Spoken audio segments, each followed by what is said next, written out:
సుమన్ టీవీలో మీ personal and business promotions కోసం కింది నెంబర్కి కాంటాక్ట్ చేయండి.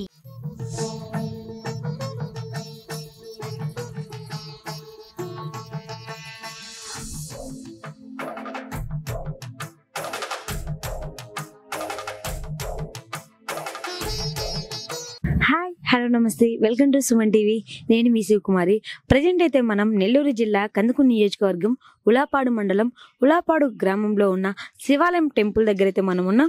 ఇక్కడ చూసినట్లయితే ప్రతి ఒక్కరి టెంపుల్కి ఒక్కొక్క టెంపుల్కి ఒక్కొక్క విశిష్టత ఉండిద్ది. సో ఈ టెంపుల్ యొక్క విశిష్టత ఏంటి, ఈ టెంపుల్ యొక్క స్పెషాలిటీ ఏంటి, ఇక్కడ చూసినట్లయితే మేము తెలుసుకున్నది ఇక్కడ చెట్లు అయితే 40 సంవత్సరాల నుంచి నాటిన చెట్లు, వచ్చిన ఫ్లవర్స్, వాటి మీద వచ్చిన ఫ్లవర్స్తో పూజలు పెడతారంట. అవి కూడా కొంచెం డిఫరెంట్గా ఉంటాయంట. ఒకసారి వాటి గురించి ఇక్కడ ఉన్న పూజారి గారు మాట్లాడి తెలుసుకుందాం రండి. నమస్తే పంతులు గారు. సో ఎన్నో టెంపుల్స్కి ఒక్కొక్క టెంపుల్ ఒక్కొక్క విశిష్టత ఉండిద్ది. సో ఈ టెంపుల్ యొక్క విశిష్టత ఏంటి? మా ఇది శ్రీ గంగా పర్వత వర్ధిని సమేత శ్రీ నీలకంఠేశ్వర స్వామి వారి దేవస్థానం, ఉలవపాడు, నెల్లూరు జిల్లా, ఉలవపాడు మండలం. మా శ్రీ స్వామివారు శ్రీ నీలకంఠేశ్వర స్వామి వారిగా ఉలవపాడు భక్తుల కొంగు బంగారమై ఉన్నాడు. దేవరపల్లి కోటమ్మ గారు వారి సంస్థాన పూర్వీకులు నెల్లూరు జిల్లా నుంచి ఇక్కడికి స్వగ్రామానికి వచ్చేసి ఇక్కడ వాళ్ళు సొంత ఖర్చులతోటి, సొంత ద్రవ్యాలతోటి దేవస్థానం నిర్మించి అంటే ఇక్కడ వెలిసారా స్వామివారిని వాళ్ళు కట్టించారమ్మా. సుమారు 140 సంవత్సరాల క్రితము దేవస్థానం నిర్మించి వాళ్ళ సొంత ద్రవ్యాలని, దేవస్థాన భూములు, మాన్యాలు అవన్నీ కూడా సుమారు 74 ఎకరాల దాకా వాళ్ళ సొంత దేవస్వామి వారికి ఇచ్చారు. అప్పటి నుంచి కూడా స్వామివారికి మహాశివరాత్రి, కార్తీక మాసంలో వైభవంగా స్వామివారికి విశేషంగా పూజాధికాలు చేస్తుంటారు. ప్రథమంగా ఏంటంటే మహాశివరాత్రి బ్రహ్మోత్సవాలు స్వామివారికి పాంచానిక దీక్ష అంటే 5 రోజుల పాటు స్వామివారికి వివిధ ఉత్సవాలతోటి స్వామివారికి ఉత్సవాలను వైభవంగా నిర్వహిస్తూ ఉంటారు. సో ఏమన్నా అనుకున్నవి నెరవేరుస్తారా? స్వామి నీలకంఠేశ్వర స్వామి వారు ఈయన తత్పురుషలింగం అంటే తూర్పు దిశగా ఉంటారు. కాబట్టి స్వామివారిని సేవించిన వారికి అంత అపముచ్చి దోషాలు ఉంటాయి. మరి ఇది తెలియని బాధలు వలన ఇబ్బంది పడేవాళ్ళు ప్రదోషకాలం అంటే స్వామివారికి ప్రతి మాసంలో వచ్చే ప్రదేశం త్రయోదశి రోజున విశేషంగా నందీశ్వర స్వామి వారికి అభిషేకం నిర్వహిస్తూ ఉంటాం. అదేవిధంగా ఈ యొక్క అపముచ్చి దోషాలన్నీ పోవడానికి కాలభైరవ స్వామివారి అష్టమ రోజున కూడా విశేషంగా పూజాధికారులు నిర్వహిస్తూ ఉంటాం. అదే కాక కాలసర్ప దోషాలుగా రావుకేతు పూజలు, ఇలా అన్నీ కూడా చండీ హోమాలు, ఇక సప్తసతి ఇవన్నీ కూడా జరిపిస్తూ ఉంటారు. విశేషంగా అమ్మవారికి కార్తీక మాసం అమావాస్య రోజున లక్ష్మీ కుంకుమార్చన పూజా కార్యక్రమం నిర్వహిస్తూ ఉంటాం. గురుగారు ఇక్కడ మేము తెలుసుకుంది ఏంటంటే ఇక్కడ చెట్టు ఒక 40 సంవత్సరాల నుంచి ఉంది. దానికి పూసిన పువ్వులు మాత్రమే కొన్ని ఇక్కడ పెడతారన్నారు. అసలు ఆ పువ్వుకి ప్రత్యేకత ఏంటి ఒకసారి చూపిరా చెట్టు ఏంటి? సో నేను చెప్పాను కదా, ఆ చెట్టు గురించి తెలుసుకుందాం రండి. ఆ ఫ్లవర్స్ ఎలా ఉంటాయి, సో ఆ ఫ్లవర్స్ ని ఎందుకు పెడతారు ఏంటి అని చూద్దాం. దీన్ని నాగమల్లి అంటారమ్మా. ఇది చాలా విశిష్టమైన వృక్షం. దీనికి విశేషం ఏంటంటే ఈ పువ్వు కూడా కొమ్మకు కాయదమ్మా, కేవలం ఈ చెండు కండానికి మాత్రమే కాస్తుంది. విశేషంగా ఏంటంటే ఈ పువ్వు ఏంటంటే నాగమల్లి అంటారు. ఇది సర్పస్వరూపం, పైన అంటే నాగపడిలాగా ఉంటుంది, లోపల లింగాకారం ఉంటుంది. ఇది విశేష లింగాకారమే కాబట్టి సర్పదోషాలు ఉండే వాళ్ళు మాత్రం దీన్ని స్వామివారిని సమర్పించినట్టయితే ఆ సర్పదోషాలన్నీ కూడా నివృత్తి అవుతాయి అని చెప్పిన విశిష్టత అనమాట. అంటే ఇవే పెడతారా పూజ?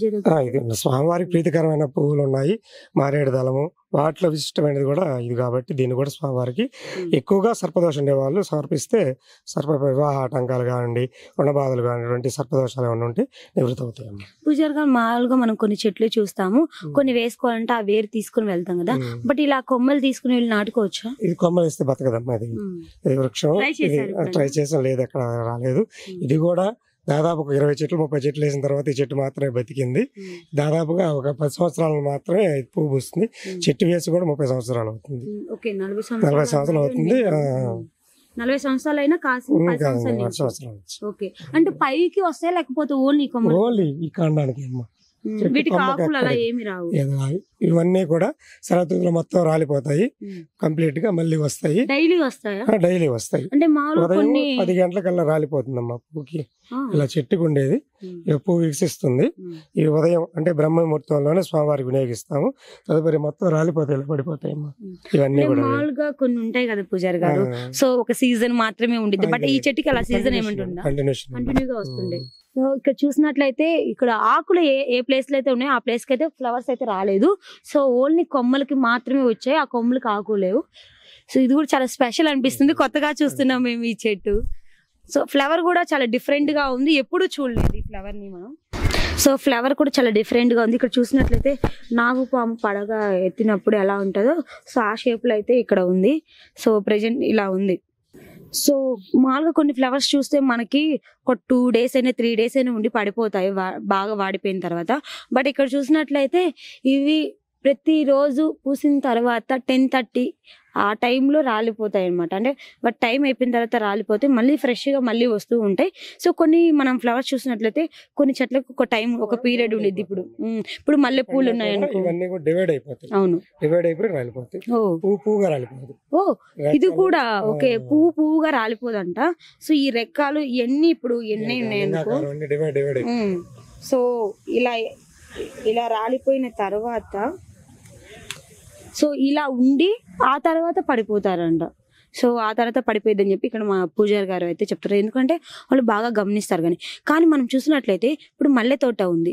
సో మల్లె తోట ఒక సీజన్లో మాత్రమే వస్తాయి, కానీ కొన్ని ఫ్లవర్స్ కూడా ఒక సీజన్ వస్తాయి. బట్ ఇక్కడ చూస్తే ఎనీ టైం ఉంటాయని చెప్పేసి పూజారి గారు చెప్తున్నాం. చాలా డిఫరెంట్గా ఉంది, మేమైతే ఎప్పుడు చూడలేదు ఇలాంటి చెట్టు, ఫస్ట్ టైం చూస్తున్నాం.